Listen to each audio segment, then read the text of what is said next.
মঙ্গলবার গভীর রাত বগুড়ার পুলিশের কাছে খবর আসে কারাগারের ছাদ ছিদ্র করে পালিয়েছে মৃত্যুদণ্ডপ্রাপ্ত 4 কয়েদি। এরপর ঘটনাস্থলে গিয়ে পুলিশের একটি দল যা দেখতে পায় তা অনেকটা সিনেমার দৃশ্যের মতো। কন্ডেম সেলের ভেতরে পড়ে আছে ছাদের সুরকি আর বাইরের দেয়ালে কাপড় জোড়া দিয়ে বানানো দড়ি।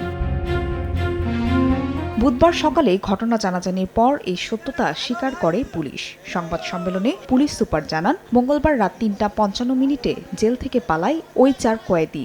২৫ দিন আগে এই 4 আসামিকে কন্ডেম সেলে রাখা হয়। সেখান থেকে তারা পালানোর পরিকল্পনা করেন। তখন থেকেই অল্প অল্প করে ছাদ ফুটো করেন তারা। এক্ষেত্রে কয়েদিদের দেওয়া বিভিন্ন সরঞ্জাম অথবা কারাগারে থাকা ইস্পাত জাতীয় বস্তুর ব্যবহারও করতে পারে। রাতে বিছানার চাদর ও কাপড় ছিঁড়ে দড়ি বানিয়ে পালান 4 কয়েদি।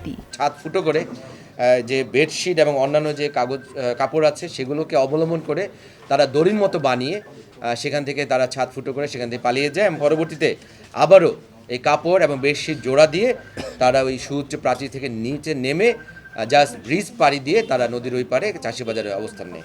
নগদের কাছে সব গ্রাহকই প্রিয়, তাই তো সারা দেশে ক্যাশ আউট চার্জ সবচেয়ে কম।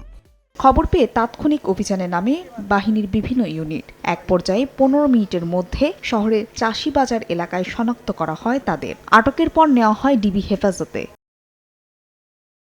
বগুড়া, কুড়িগ্রাম ও নরসিংদীর বাসিন্দা এই 4 কয়েদির সবাই হত্যা মামলার আসামি। পুলিশ সুপার জানিয়েছেন, মশারির গুণাতার দিয়ে তারা ছাদ ফুটো করে। যেহেতু এটা ব্রিটিশ আমলের কারাগার, এখানে এই ছাদের যে সেলের ছাদগুলো আছে, ছাদে কিন্তু কোনো রড নাই, সুরকির ছাদ, আর নিচে হলো পেভমেন্ট টাইলস।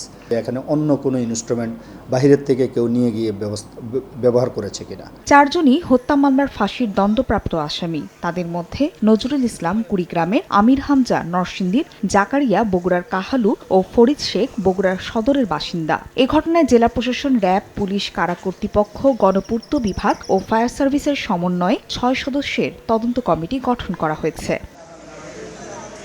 সময় সংবাদ, বগুড়া।